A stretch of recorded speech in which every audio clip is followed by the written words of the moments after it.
Good morning, everyone. I hope everyone's doing well. Just a quick check on the sound. If someone just can make sure, just a message in the chat room, just let me know that you can hear me well just before I get going and you actually can't hear me at all.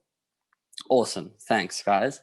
So thanks so much for joining us for the Securing SETA Funding webinar today. My name's Stephen Fine. I'm part of the Red and Yellow corporate training team. And thank you so much for getting me in a nice smart shirt. And I thought with lockdown and everything going on, I'd take you as far as I could outside and take you to my painting. That is the outdoors. That's the closest I can get us all. So just a little bit about Red and Yellow is that we've been educating minds for the last 26 years with our full-time school, our online school, and the part team that I'm part of, the corporate training team. We are fully accredited with the CHE, Department of Higher Education, and what you're all here for today, SETA. One of the reasons that I'm always proud to say that I work for Red and Yellow is that one of our social promise is that at least 10% of all of our students won't have to pay for their own education. And these are students that otherwise would never be afforded the opportunity to study at an amazing university and school. And it gives me a lot of pride to say that we're able to do something to make a massive difference in the education sector in South Africa. And company funding and sponsorship for bursaries really does play a role, and SETA is one of the reasons that we're able to do that all.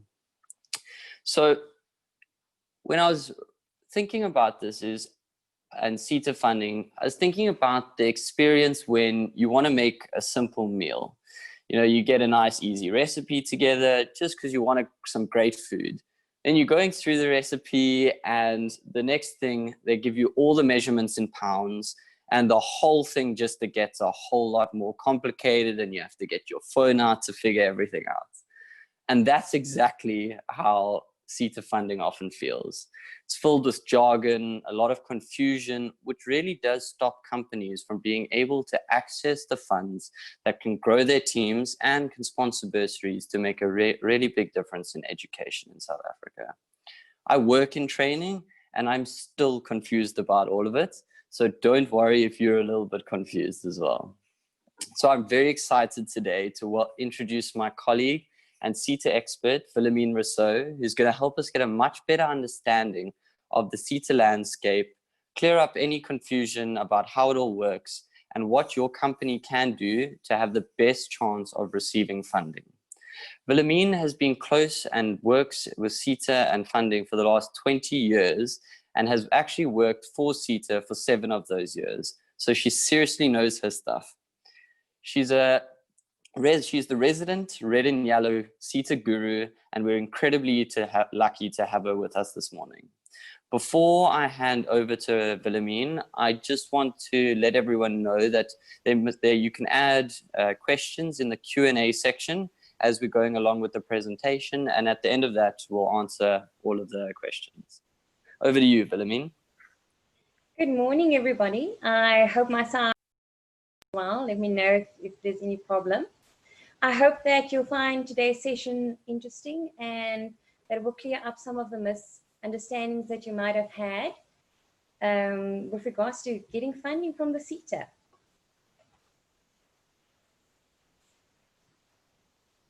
So this is just a shot of our lovely Red and Yellow school. Most of you guys have visited us before. Today's agenda we're going to cover. I'm not going to run you through it, but hopefully on some of the points here is something that has been on your mind and we can clear it up for you. So I want to start by doing an introduction as to where the SETA landscape comes from and where the whole skills development falls into place.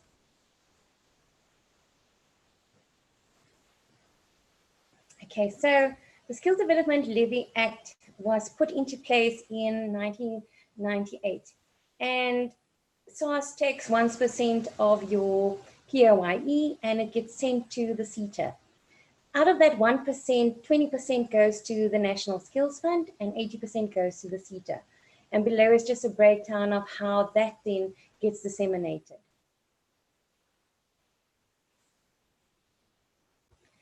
a lot of our clients ask red and yellow often, how do we access and what's the difference between mandatory grants and discretionary grants? So we try to make it a bit simpler for you guys. So your mandatory grant is what you apply for once a year with the SETA, and you can get right up front 20% of your skills levy that you pay if you do your application successfully. With discretionary grants, the word actually tells you what it is. It's up to the discretion of the SETA, whether they will approve the funding for you or whether not. And it's an application process that you'll have to do. The focus of funding for SETAs is mainly on securing funding for pivotal programs. And pivotal is like a swear word for most people because it's something new, and the SETAs love to introduce different jargon all the time. But pivotal stands for its professional, vocational, technical, and academic learning that needs to take place. And it can be in any of these following forms, whether it's a learnership, a bursary, work integrated learning program, skills programs, or interns that you're taking on in your business. Whereas non-pivotal funding that the SETA gives, it's not a qualification that the learner will achieve at the end, but it's more research projects, SETA-specific projects that the SETA would want to fund, and non-credit bearing interventions. Which SETA do I belong to, and how does my SDL get split up to? So a lot of our clients think, oh gosh, I work in the mining industry, but yet SARS allocated me and registered me with maybe mixed SETA, which is the IT related SETA. And that often happens. And to find out where you belong, you can pull up your EMP 501, your EMP 201 from SARS, and your SDL number and the SETA code under what SETA your levies are actually going to will pop up there. If you need any assistance, you're welcome to contact us. We know how to find it and we know those codes, and we can advise you on what SETA you do belong to. Like I previously said, your 1% goes, and there's nothing you can do about it. It's mandatory that the 1% goes. And we would like to encourage people to claim back that money, because instead of just it being allocated by the SETA to other stakeholders, we would like to see that money going back into your pockets, especially now with the COVID situation. So in order to claim, we'll need to explain to you what is a WSP, an ATR, and how to do a submission. So each SETA has its own portal where you'll need to log in. And a lot of the time our clients ask us, what is a WSP? What needs to go into it? It sounds like a lot of work, and they're not interested in participating. So in a nutshell, a WSP is what is your wish list of training that your organization would like to do. Training and things that you're planning and thinking of, looking forward into the year ahead. And that's what needs to be reported there. Where your ATR is looking back at what training has been done and what have you actually done in your organization, whether it's been a learnership, a skills program, a health and safety course that you send your staff on. All of those training interventions will go into your ATR. Where an LOI is a letter of intent, which means that this is how you access and do your application to get a discretionary grant funding from the SETA. Some SETAs has a separate funding window where you need to apply, and some SETAs have added it to their online platform so that once a year when you do your WSP submission, you can simultaneously do your discretionary grant application as well.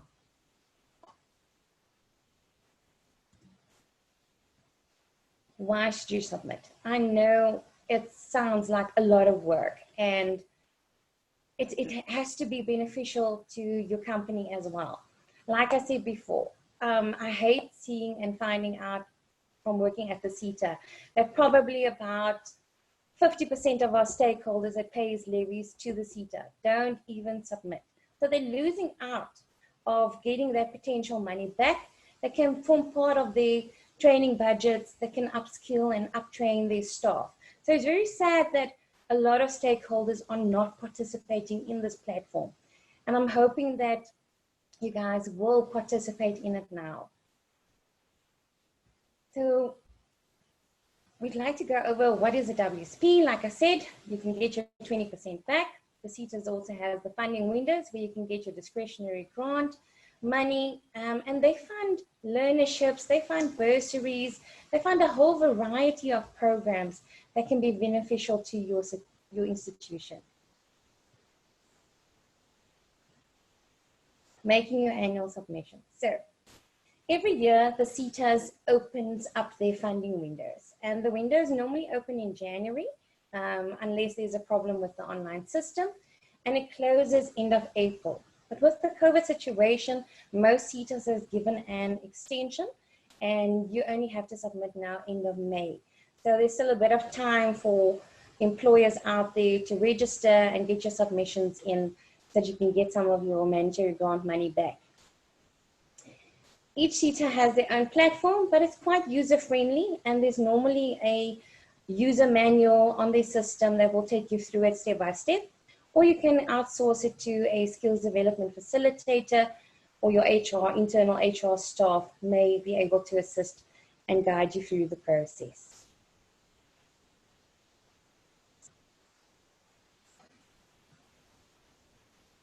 Which training interventions should you be including in your training? So a lot of our clients ask us, oh no, learnership seems like a lot of hard work. My staff aren't interested in participating for a whole year, and I don't want to take unemployed learners. It also sounds too cumbersome for me to do. And it's actually all training interventions that you're doing in your organization that you'll be reporting on. So not just your pivotal training where it's bursaries, learnerships, skills programs, etc. It can be external training that you might have sent your managers on to do a short course. It can be payroll training that they went through, etc. Or it can be your internal training. And a lot of companies don't realize that you can get some of that money back that you've spent on internal training as well. Whether you've done a new program software update for your staff, all of those things count as internal training as well. Then, of course, another plus why to submit your skills development annually is because you'll need to do it for your B-BBEE. A lot of our stakeholders out there are a QSE or a large entity, and for BEE requirements, skills development is part of your scorecard. If you haven't participated in skills development, if you haven't submitted to a SETA, you won't be able to get your BEE certificate. You'll be non-compliant. So don't leave it till the end.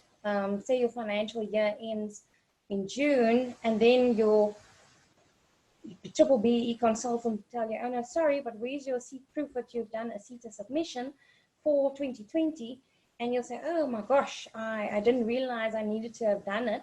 So please, it will be too late. You'll be non-compliant for that financial year.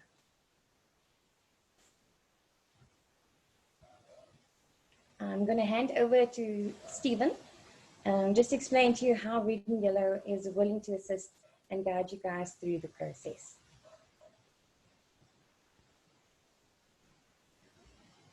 Cool. Thank you so much, Philomene. That was really helpful. And I know for me personally, it does give a really nice understanding of the framework and a high level understanding of what you can do to make sure that you're accessing this money.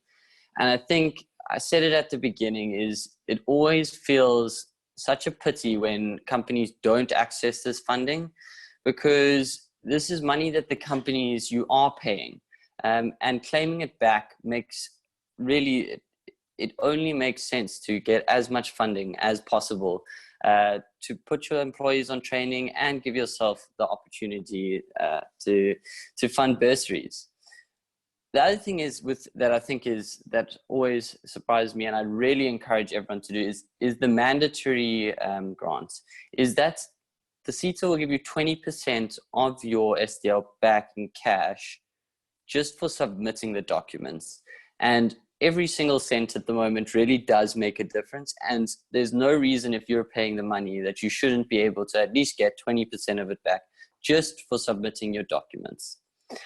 So just to let you know where we're able to help you as Red and Yellow is that we've been doing, we've been in the education space for the last 26 years. We've been running online programs for the last 10 years.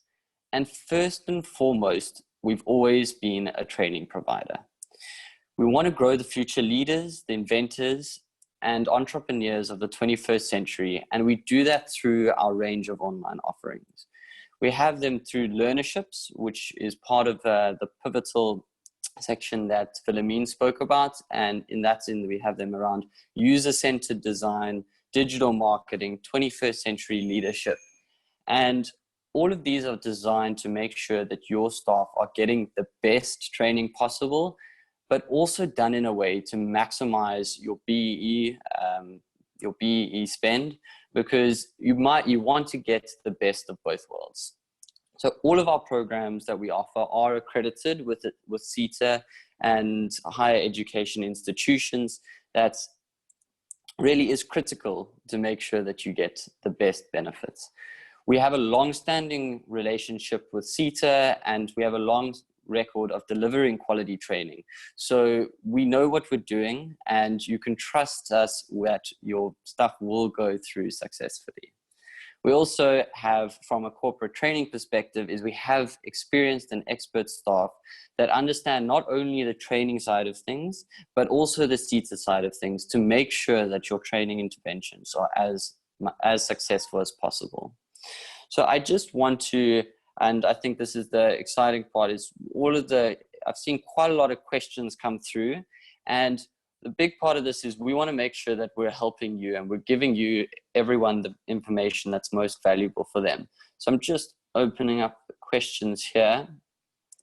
So, and I'm going to ask them, and Philomene will come back and give an answer to them. The first question is, if I make my submissions now, when can I expect to get approval for my funding? Philomene? Okay. So if you register yourself now online and as a first-time stakeholder with your SETA that you're registered with, normally payments happens in June and it's get paid quarterly. But with the COVID and the extension, you might look at getting only your first tranche in July. Okay. Thank you, Philomene.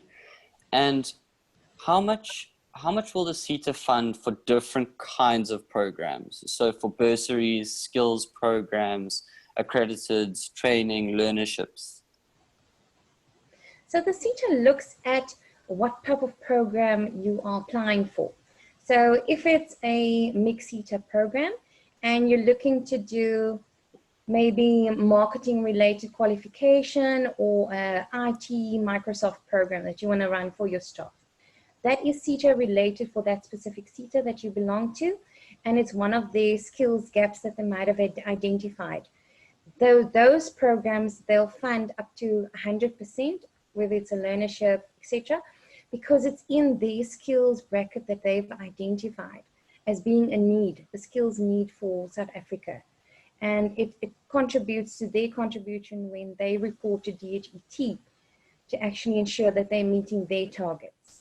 So unfortunately, if you're looking to do a cleaning program and you belong to mixed SETA, cleaning might not be a skills gap for that specific SETA, and you might not get 100% funding for those programs. So just keep that in mind. No, that's awesome. And I got a question from Charmaine. Also, hi Charmaine, nice, thanks for joining us. Must all small businesses, regardless of the size, pay the skills levy? It gets calculated based on your turnover and your PAYE. So if your company is a profitable company and you probably just have 2 employees, but you have a salary roll of more than 500,000, then yes, you'll have to pay skills levy. Okay, awesome. And this is a bit of a tough one to answer, but how much work is needed to complete a WSP, ATRs and LOIs? Like how long does it take? I know it'll vary, but how long does it take? So it depends on the size of the company, because unfortunately you have to capture each and every single employee within an organization. So if you have a staff payroll of 600 staff, it's 600 people that will have to be manually loaded one by one. Where if you have only a small amount of staff, the process will go quicker. But what's nice is if it's your second time that you're doing a submission, you can actually export the previous year's employees onto this year's platform. So the process will go quicker the more you submit. No, that's awesome. And where can we tell people that they can get hold of all the forms to submit to the SETA annually? Where can they find all of those forms?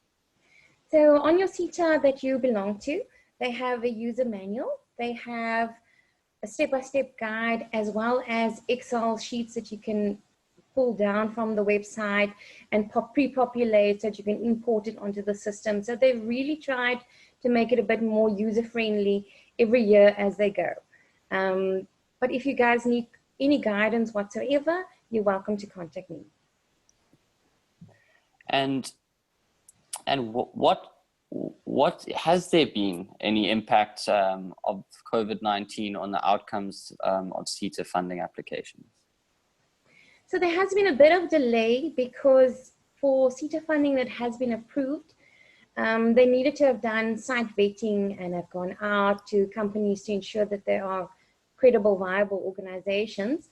But some of the SETAs have become quite innovative and they're doing desktop vetting, as well as looking at stakeholders that have applied previously.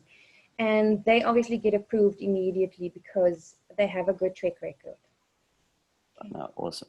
This is I think this is a really nice question from Zulfa.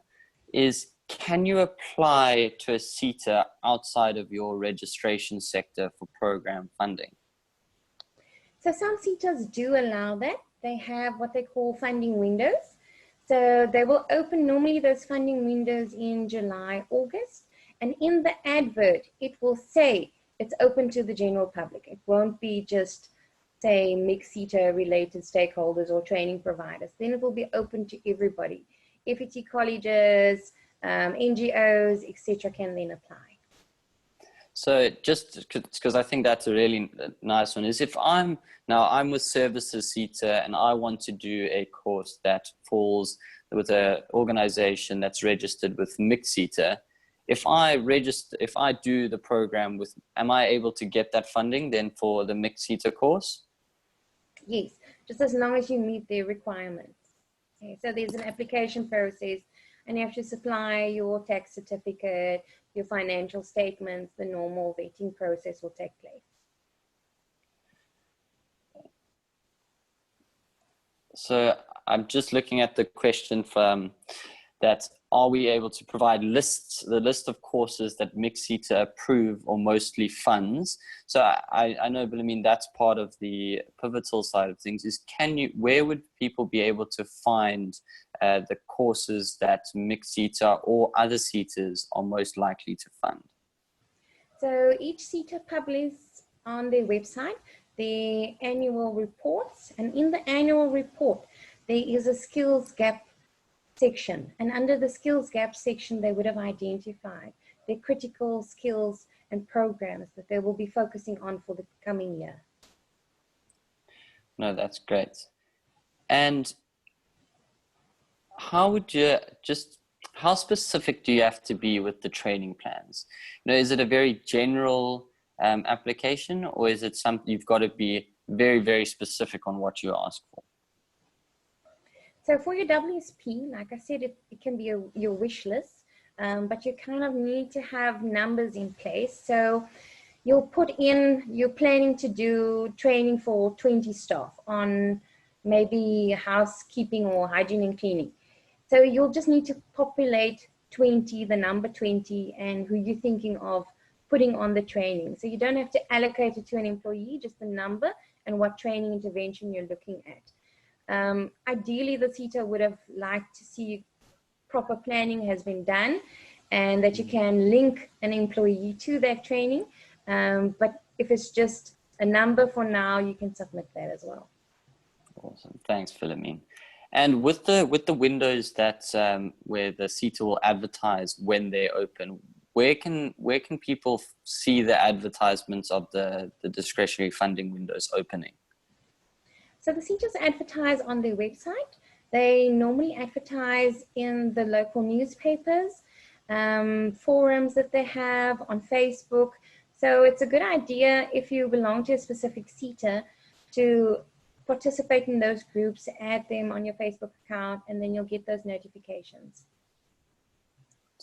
And I think just on that is, this is from personal experience, is you can also subscribe to their mailing lists. And then most of the time that's, they then will send you mailers when information such as that comes out. Then I have someone from a non-profit organization, Charlene, asking, are we able to claim money from the fund as an NPO or NGO, or is, or are they exempt or not able to claim money? They can apply for the special funding windows because normally those funding windows, the SETA opens up to everybody. And that's the space where NGOs are able to apply. They can also, as part of most SETAs opens up special project windows, and NGOs are specifically focused on for special projects. So the NGO will need to know specifically what program they are interested in running, who's the community that they're going to be serving, and that all needs to go as part of the application. No, thank you, Philomene. And this is a great question, is someone's running up, if someone's running a program already, but they didn't get funding before it started, can they still apply for funding, or is it too late? It will be too late. They can apply if a funding window opens up again. A lot of SETAs do allow you, if it's 2 months prior from the funding being approved, that you can reallocate that program under a funded program. But they can also claim that money back through their mandatory submission. So some of the money they'll definitely get back. No, awesome. And then you did touch on it in the presentation, but Mark has asked a question on how do you know which SETA to register to as a new business? So you'll have a look at your EMP 501 and your EMP 201. It will give you the SETA code and classification on those documents from SARS. But like I said, if you're still unsure, because a lot of the time SARS just say you belong to SETA 23 and you don't know who's SETA 23, we'll be able to assist you and help you with that. And then a question from Margaret, will my company get mandatory grants back even if I don't do any training? Yes, you'll still be able to access the 20%, given that you've done the online application correctly, that you haven't left out any sections. This is a nice one, is with people doing a lot of online training, can they claim for overseas courses? It depends if that program is accredited. So you'll be able to submit it as part of your mandatory non-pivotal training if it's not accredited. So you'll still be able to claim a portion of that money back as well. Okay, no, great. And if you are looking to do any online training, you can pop over to our websites. There's my little plug, and see some of the programs that we do offer if they do align with your goals. And also that you can contact us with any of these questions that you're having. I encourage you to reach out to us if they haven't been answered. I do encourage you to reach out to us, ask us any questions from a SETA perspective, and we'll be happy to help as much as we can. That's why we've got Philomene. And then also with regards to any training that you are looking to do, is I'll be happy to discuss the different options that we have. Then a question from Nomvula is, what process is to be followed after receiving confirmation of the letter of intent? So what the SETA normally does is they'll send you an email to say, we've received your letter of intent. You can give them about a month until they tell you whether it's approved or not approved, or if they're still missing any documentation from you. Then it goes into a vetting process where they'll need to come and check your tax certificate, check your premises, check your staff, etc., before it can go into the final approval stage, where it then goes to their finance board. It gets signed off by the CEO, and they'll send you a formal SLA document that stipulates when the training will start, what funding has been granted for you, for how many learners, etc., and when the program needs to end. Awesome. And just to answer Tabelo's, one of Tabelo's questions are we a verification agency? The answer is no. We're an accredited training provider, so no to a verification agent. We wouldn't specify any specific one. We hold no alliances specifically, but you can look online. And if you would like, we're happy to send through a list of ones that we have worked with. And what training do you need to include in the ATR, Wilhelmine? So in your ATR, it is all of your training. So there's different slots when you go online to the online platform. So in your ATR, there'll be a section for all your pivotal training where you'll list your bursary interventions, your learnerships, your internships, whatever you participated in for the previous year.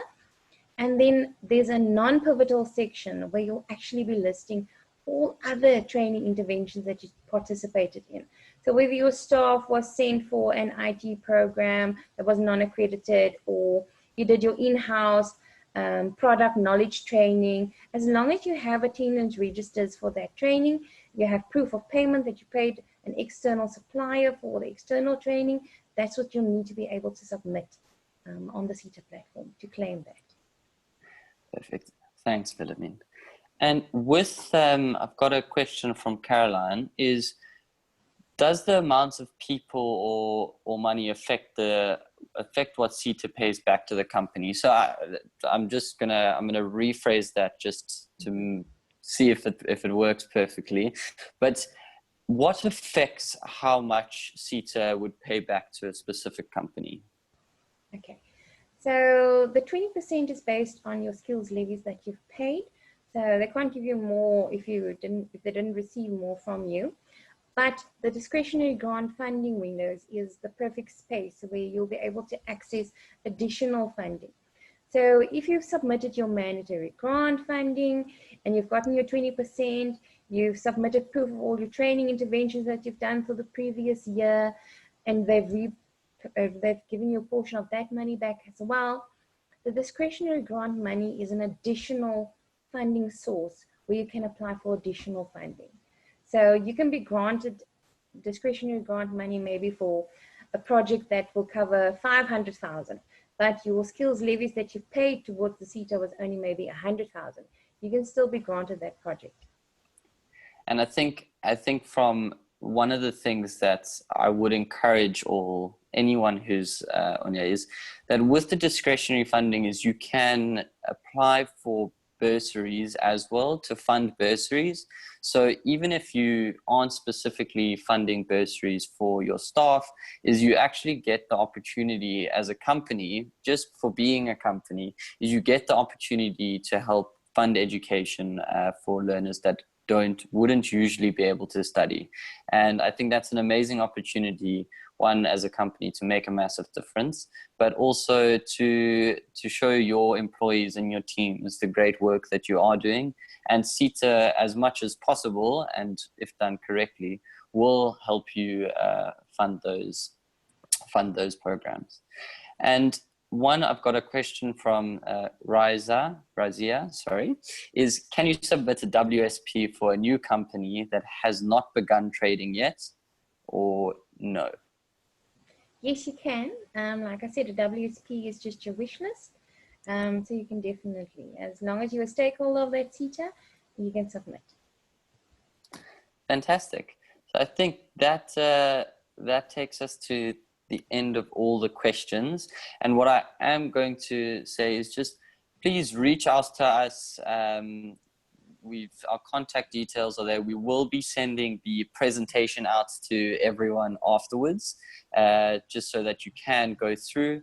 And if there's any questions that come up once you've seen the presentation, please don't hesitate to contact us. We're available and we're happy to help wherever we can. Even if it's not directly what we do, we're in the training space and we're happy to try connect you to the right people and just provide as much value as possible to make sure that you can get your SETA funding and have the best training experience possible. So thank you so much for being here. We really appreciate it. And sign up for our newsletter. We'd love to have you join more of our webinars. They won't all be about SETA funding, but join us for our webinars and we hope to see you soon. Cheers, everyone. Bye-bye. And thank you, Valmeen. Mm-hmm.